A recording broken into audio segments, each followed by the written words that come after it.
And now, what's the latest news about the Trump-Harris race? It depends on who you ask.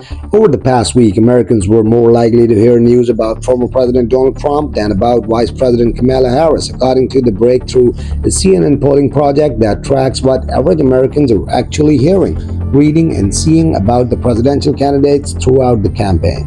But after a spate of high-profile news that drew attention largely across the political spectrum, including the presidential debate and the first assassination attempt against Trump, this week's data shows a significant divergence between what Democrats and Republicans each recalled hearing about the GOP nominee.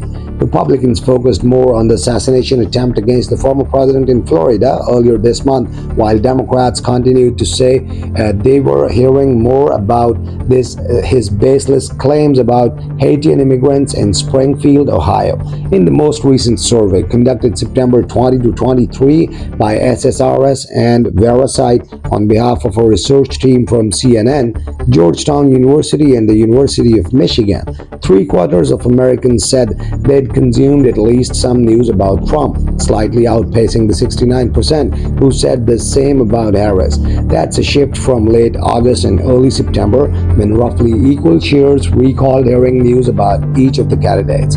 Republicans were much more likely than Democrats to mention the word assassination and other phrases surrounding the attempt on Trump's life, such as references to the golf courses where the attempt took place. Now, Donald Trump has been out on the campaign trail, and it's getting dangerous for him. He had a second attempt on his life recently at a golf course, one respondent wrote. Democrats were more likely to still focus on the September presidential debate, bringing up words like lie and references to Trump falsely claiming that migrants in Ohio were eating pets. He continues to peddle the Springfield story about Haitian immigrants eating local pets, wrote another respondent. He is using anti-Semitic tropes in his speeches. He continues to spread mistruths about his performance in the debate. Now, political independents mentioned both sets of topics the survey found, and Americans across the aisle were about equally likely to mention words pointing more broadly to the presidential race, such as campaign or election.